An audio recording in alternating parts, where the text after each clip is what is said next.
warahmatullahi wabarakatuh. Salam sejahtera semuanya. Perkenalkan, nama saya Iva Yeni Septiarifa, dosen Teknik Sipil Fakultas Teknik Universitas 11 Maret, Surakarta. Perkenankan, pada kesempatan kali ini saya akan membahas terkait dengan salah satu mata kuliah yang saya ampu, yaitu Perencanaan Instalasi Pengelolaan Air Limbah atau IPAL, di mana pada mata kuliah ini menggunakan metode Delivery Interaction and Assessment yang berfokus pada Student Centered Learning, diskusi kelompok, dan juga studi kasus. Video ini dibuat sebagai salah satu persyaratan dalam sertifikasi dosen tahun 2025, yaitu pernyataan diri dosen dalam unjuk kerja Tridharma Perguruan Tinggi Negeri atau PDD UKT-PT, khususnya pada aspek pengajaran. Mata kuliah Perencanaan Instalasi Pengelolaan Air Limbah atau IPAL ini merupakan mata kuliah pilihan bagi mahasiswa program S1 Teknik Sipil Universitas 11 Maret, Surakarta. Mata kuliah ini memiliki bobot sebesar 2 SKS selama 1 semester dengan teori dan asesmen berupa tes metode dan juga team based project. Beberapa bangunan keteknik sipilan perlu dilengkapi dengan bangunan sanitasi guna menjaga keberlanjutan lingkungan. Salah satu bangunan sanitasi adalah instalasi pengolahan air limbah dan juga sistem penyalurannya.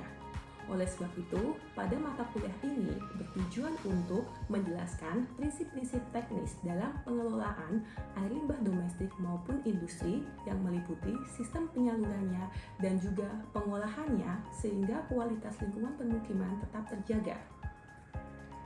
Capaian pembelajaran lulusan atau CPL pada program studi S1 Teknik Sipil yang dibebankan pada mata kuliah ini ada 2, di mana CPL yang pertama adalah mengidentifikasi, merumuskan, dan memecahkan masalah-masalah rekayasa dalam batasan-batasan keselamatan publik, ekonomis, sosial, etika, dan juga dampak lingkungan yang realistik. CPL yang kedua adalah mampu memperoleh dan menerapkan pengetahuan baru sepanjang hayat sesuai dengan kebutuhan, termasuk isu-isu terkini menggunakan strategi pembelajaran yang tepat. Selanjutnya, untuk capaian pembelajaran akhir mata kuliah atau CPMK pada akhir perkuliahan ini ada 3, yaitu CPMK yang pertama adalah mahasiswa mampu menjelaskan prinsip-prinsip dalam pengolahan air limbah domestik maupun air limbah industri. CPMK yang kedua adalah mahasiswa mampu menerapkan konsep-konsep perencanaan, sistem penyaluran, dan juga instalasi pengolahan air limbah. CPMK yang ketiga adalah mahasiswa mampu merancang atau mendesain sistem penyaluran air limbah dan juga instalasi pengolahan air limbah. Pada mata kuliah ini memiliki beberapa bahan kajian, yaitu yang pertama, prinsip pengolahan air limbah baik secara fisik, kimia, maupun biologis. Yang kedua, konsep perencanaan sistem saluran dan juga instalasi pengolahan air limbah. Yang ketiga, kriteria desain dan pemilihan teknologi atau metode dalam pengolahan air limbah. Dan yang terakhir adalah pengaruh debit dan juga kualitas air limbah dalam merancang atau mendesain sistem penyaluran air limbah dan juga instalasi pengolahan air limbah. Sistem pembelajaran mata kuliah IPAL ini dilaksanakan secara sinkronus maupun asinkronus dengan menggunakan metode pembelajaran aktif yang mengutamakan keaktifan dan juga partisipasi mahasiswa. Bentuk perkuliahan sinkronus dilaksanakan secara tatap muka di ruang kelas maupun menggunakan Zoom meeting sebagai media platform pembelajarannya. Pembelajaran mata kuliah Perencanaan Instalasi Pengolahan Air Limbah atau IPAL ini dilaksanakan selama 16 pekan dengan 7 minggu berupa pemaparan dan juga pemberian tugas, kemudian ada UTS di minggu ke-8, kemudian dilanjutkan kembali pada minggu 9 sampai dengan minggu ke-15 berupa pemaparan dan juga penugasan kembali, dan diakhiri dengan UAS di minggu ke-16. Evaluasi pembelajaran mata kuliah Perencanaan Instalasi Pengolahan Air Limbah ini didapatkan melalui aktivitas partisipasif, team based project, UTS dan UAS dengan pemberian soal esai kepada mahasiswa. Bobot penilaian dari masing-masing komponen evaluasi yaitu case method sebesar 30%, kemudian tim based project 30%, UTS dan UAS masing-masing 20% dengan total keseluruhan bobotnya adalah 100%. Demikian informasi yang dapat saya sampaikan terkait dengan mata kuliah perencanaan instalasi pengolahan air limbah pada program studi S1 Teknik Sipil Universitas 11 Maret Surakarta. Berikutnya merupakan cuplikan dari proses pembelajaran yang akan saya lakukan secara sinkronus menggunakan Zoom Meeting. Selamat menyaksikan.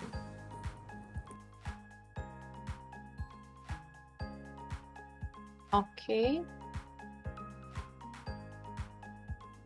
Dulu. Yes. Oke. Nah, selamat siang teman-teman semuanya. Assalamualaikum warahmatullahi wabarakatuh. Waalaikumsalam warahmatullahi wabarakatuh. Selamat sore ya, salam sejahtera bagi semuanya. Jadi pada siang hari ini kita akan melanjutkan mata kuliah terkait dengan perencanaan instalasi pengolahan air limbah. Jadi ini merupakan mata kuliah pilihan pada program studi S1 Teknik Sipil di UNS. Nah, pada hari ini sebelum kita memulai perkuliahan, kita dahului dengan berdoa dulu ya. Berdoa sesuai dengan keyakinan kita, dipersilahkan.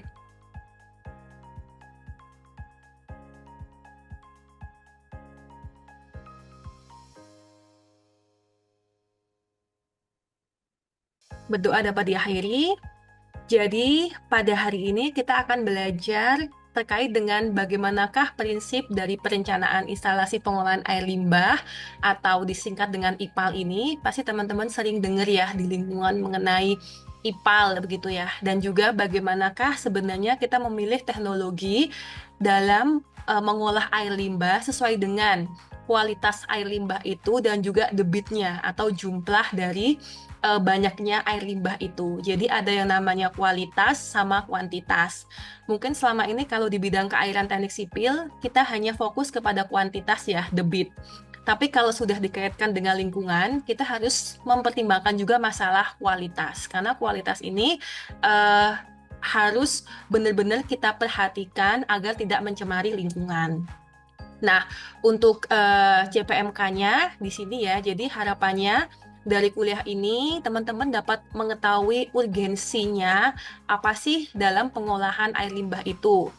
Jadi ada air limbah domestik yang biasanya kalian keluarkan setiap hari ya, yang dihasilkan dari perumahan, dari toilet, misalkan ada air buangan dari toilet ataupun tinja begitu ya, ataupun air dari bekas cucian, air dari bekas memasak ya, sisa memasak. Nah, itu semua masuk ke dalam air limbah domestik.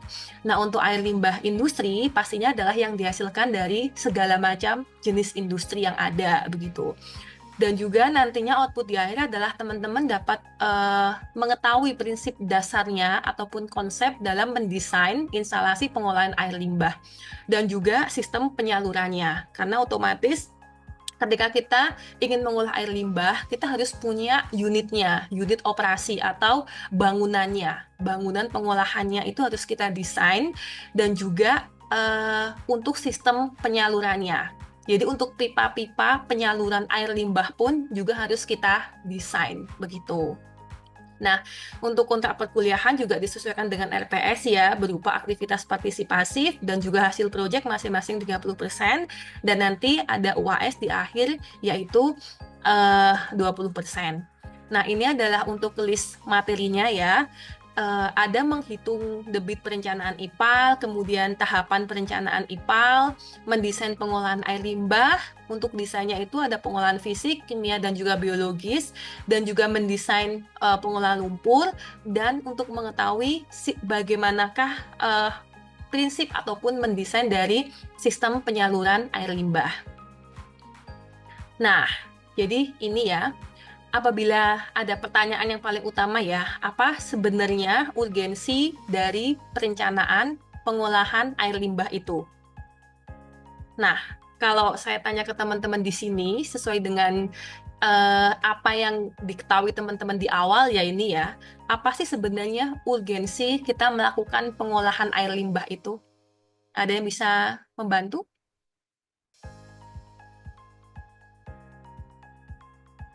Izin menjawab, Ibu.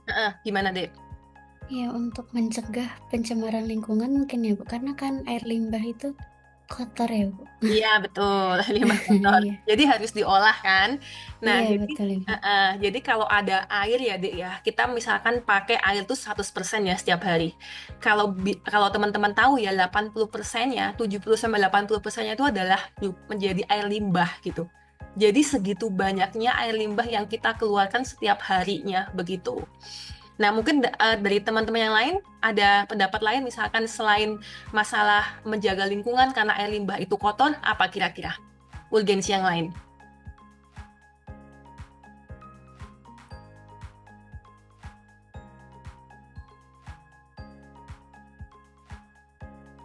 Apa kira-kira?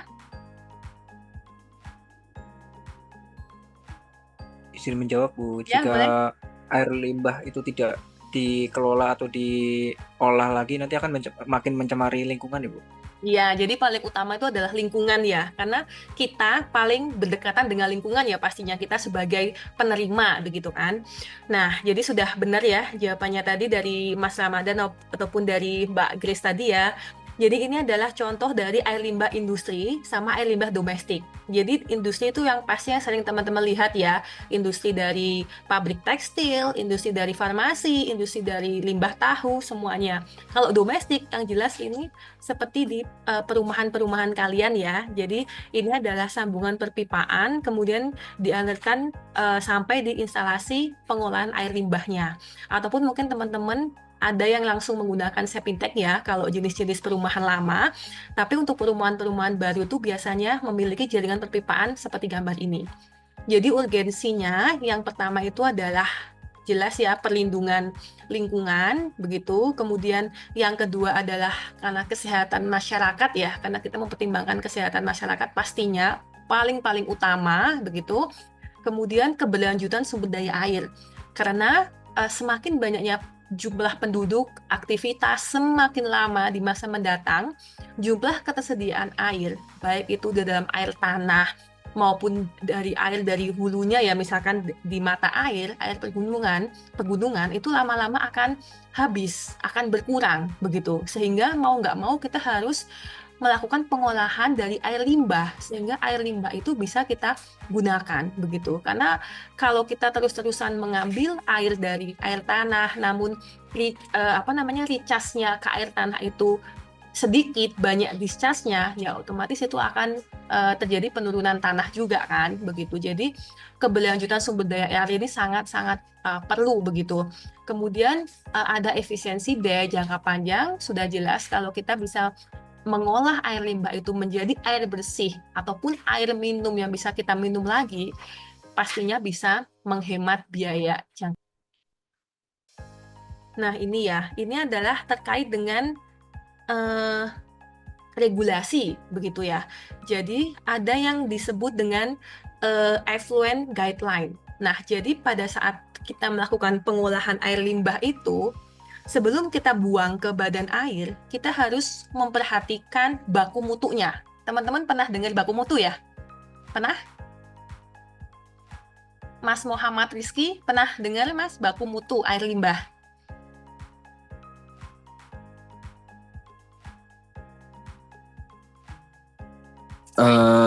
Izin menjawab, Ibu, belum, Ibu. Belum ya? Belum pernah dengar baku mutu air limbah. Tapi yang lain ada yang sudah pernah dengar baku mutu, oh ini nggak sesuai dengan baku mutu gitu. Ada yang sudah pernah dengar?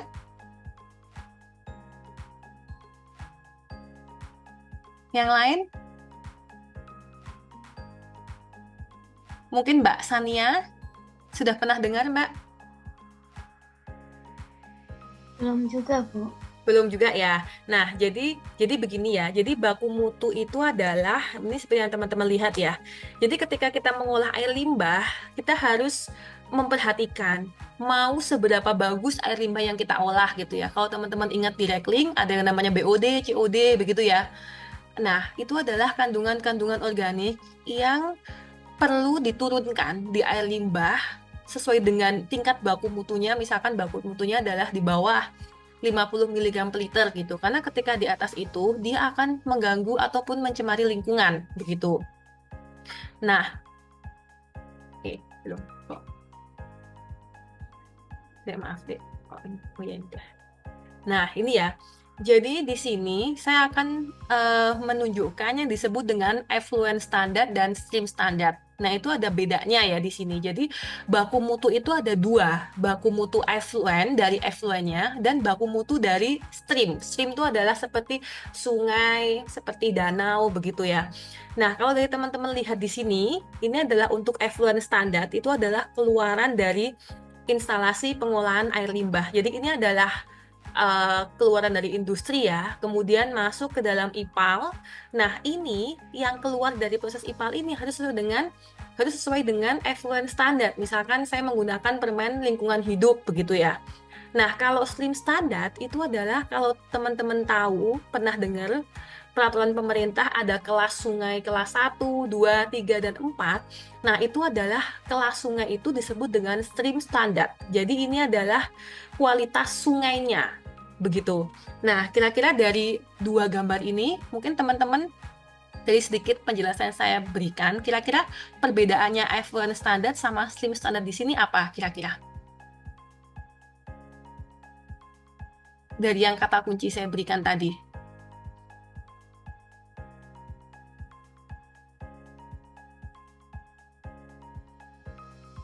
Mungkin saya izin menjawab ya, Bu. Boleh, Mungkin gimana?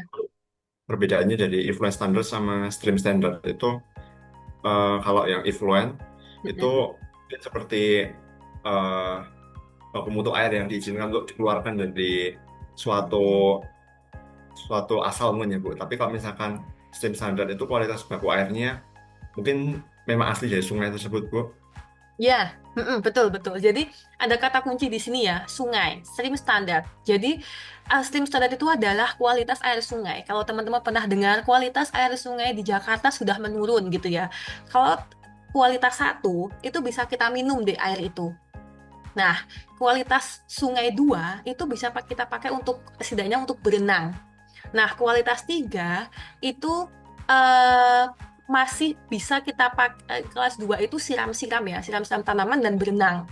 Nah, kualitas 3 sama 4 itu yang perlu kita olah lagi, begitu. Jadi, contohnya di kota besar, seperti di Surabaya ataupun Jakarta, itu mostly mereka menggunakan air bersihnya yang dipakai untuk mandi itu adalah dari air permukaan.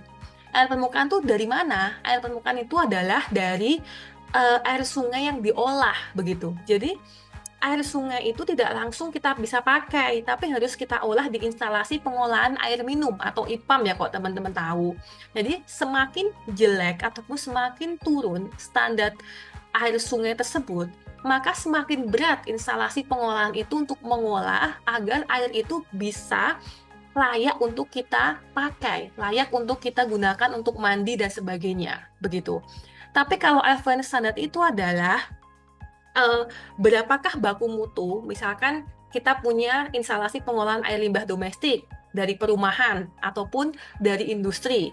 Nah, itu kan ada keluarannya kan di unit akhir. Kemudian kita buang ke sungai atau badan air, dan itu disebut dengan effluent standard. Jadi, ketika dibuang ke sungai itu harus sesuai dengan baku mutu pemerintah. Nah, baku mutu di sini itu banyak, tergantung industrinya. Industri misalkan tahu, pabrik tahu, itu beda pastinya dengan industri cat, industri farmasi, industri pabrik untuk tekstil, begitu. Jadi tergantung jenis industrinya. Kenapa berbeda? Karena kualitas air limbahnya itu pun juga berbeda, begitu kan?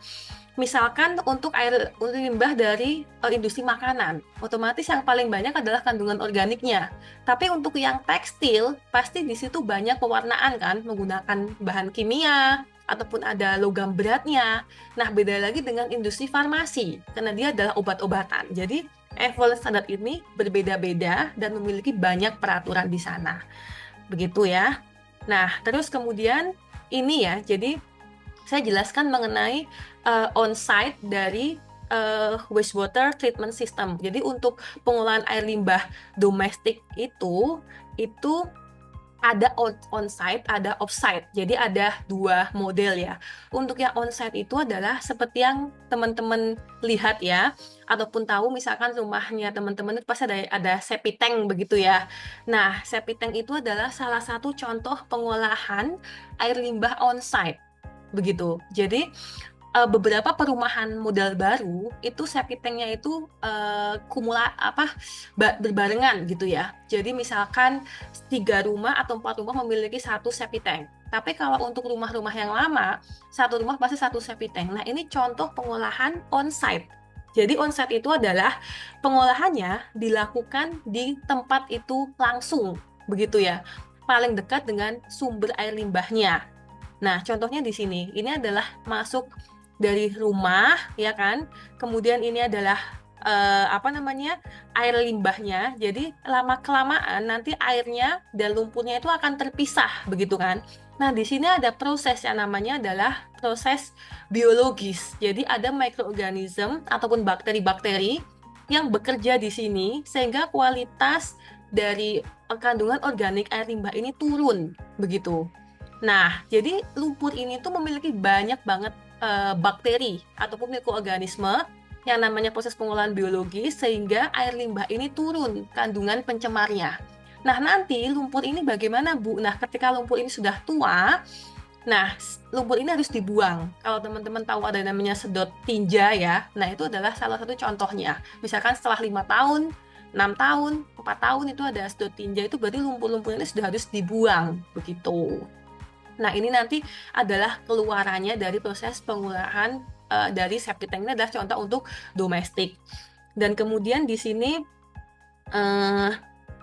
adalah akhir ya, keluaran dari domestik itu di sini dia bisa ketika sudah bagus ya kualitasnya, dia bisa mengalami perkolasi ya, perkolasi dan masuk ke dalam recharge-nya air tanah begitu. Karena keluaran dari septic tank ini rumah septic tank ini kan sudah bagus ya dari proses pengolahan biologis tadi.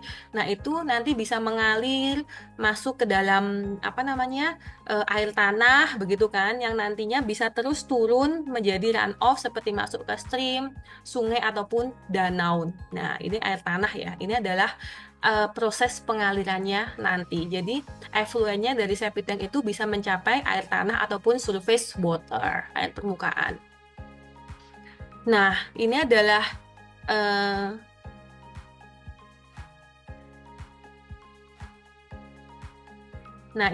contoh dari on-site dan juga off-site dari proses pengolahan air limbah di sini ya. Jadi pengolahan air limbah tadi kan ada 2 ya, on-site maupun off-site. Nah, ini perbedaannya di sini. Nah, kalau teman-teman bisa lihat ya, bahwa kalau ini kan sangat berbeda ya untuk on-site-nya sama untuk off-site. Ini untuk air limbah domestik. Nah, kira-kira dari saya jelaskan tadi, ada yang bisa sedikit memberikan sedikit penjelasan nggak? Intinya dari perbedaan on-site yang di gambar A sama gambar B ini apa? Ini untuk air limbah domestik. Apa kira-kira perbedaannya? Pengolahan air limbah on-site sama off-site-nya di sini. Sama dibantu dari penjelasan ini. Ada yang bisa memberikan sedikit aja perbedaan?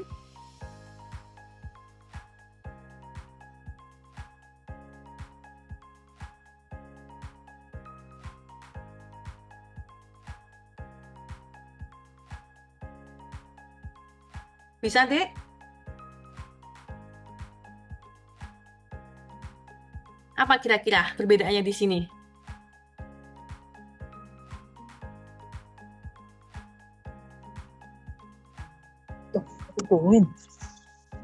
Mas Niko, gimana Mas Niko? Perbedaannya apa ini?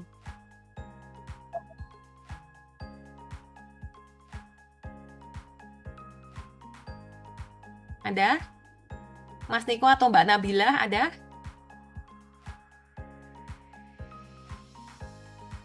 Apa kira-kira?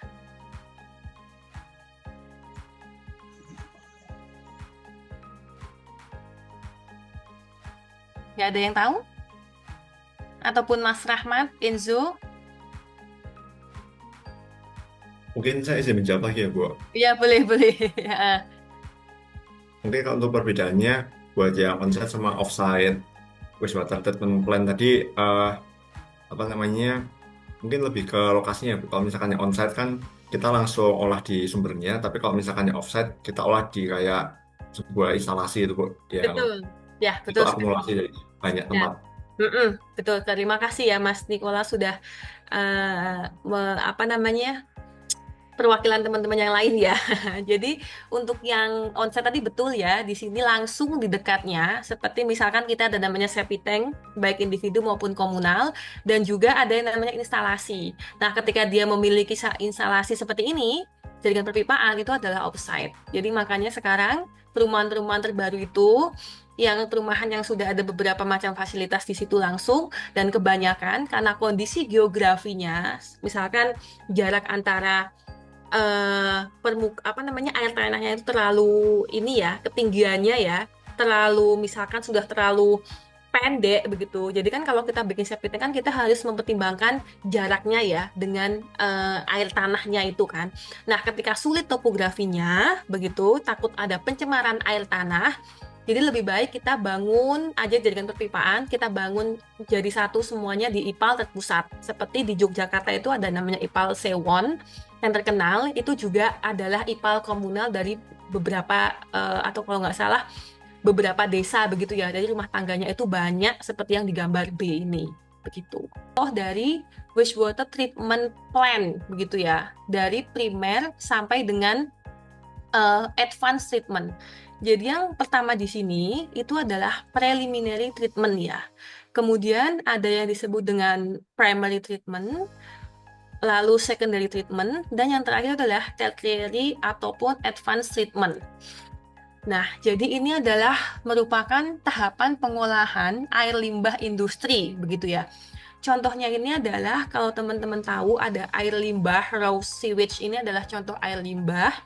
Kemudian kita ada screen di sini. Screen itu adalah untuk menyaring sampah-sampah yang besar tadi ya. Saya bilang ada ranting, pohon-pohon kecil, sampah begitu. Kadang kan di sungai pun juga ada kasur ya, gitu yang dibuang ke sungai gitu.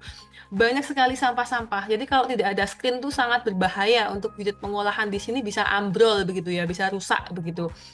Nah, jadi tujuannya di sini di preliminary treatment itu adalah menghilangkan sampah-sampah ataupun menghilangkan partikel-partikel yang besar secara fisik menggunakan screen begitu. Terus kemudian ada yang namanya grid chamber. Grid chamber di sini adalah untuk menghilangkan si pasir.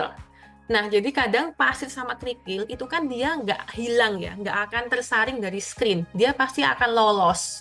Nah, yang air yang lolos, yang masih mengandung pasir ataupun kerikil-kerikil ini harus masuk di grid chamber ini untuk menghilangkan pasir-pasirnya. Kan tidak mungkin ya air olahan itu masih mengandung pasir. Begitu. Dan ini adalah masuk di preliminary treatment. Kemudian yang kedua ada yang disebut dengan primary treatment. Nah, primary treatment ini adalah clarifier itu adalah bak sedimentasi. Nah, ini adalah bak pengendapan secara gravitasi, di mana air yang keluar dari grid chamber tadi itu kadang masih keruh, ya. Jadi dia itu perlu waktu, misalkan waktu 3 jam, 4 jam, agar dia itu bisa mengendap di sini, begitu ya, agar dia itu bisa mengendap di sini. Nah, sehingga tujuan dari primary clarifier atau sedimentasi pertama itu adalah mengendapkan kekeruhan sedimen-sedimen secara gravitasi. Seperti tadi, begitu. Nah, ini adalah untuk tugas aktivitas partisipasifnya ya. Jadi ada yang namanya case method, begitu. Jadi teman-teman nanti silakan untuk mencari contohnya gitu ya. Contoh nyata di lapangan, begitu ya. Terkait dengan instalasi pengolahan air limbah. Nah, jadi survei di lapangan terkait dengan instalasi pengolahan air limbah yang ada di Kota Surakarta. Jadi kalian coba lihat IPAL-IPAL yang ada di Solo begitu ya. Baik itu IPAL domestik maupun dari IPAL untuk air limbah industri begitu. Terus nanti kalian bisa menceritakan bagaimana proses pengolahannya, begitu kan. Terus kemudian unit operationnya sama unit proses. Jadi maksudnya itu adalah misalkan tadi dari pengolahan primer, pengolahan preliminary, primer, sekunder, sama pengolahan sudah tidak ada lagi yang ditanyakan.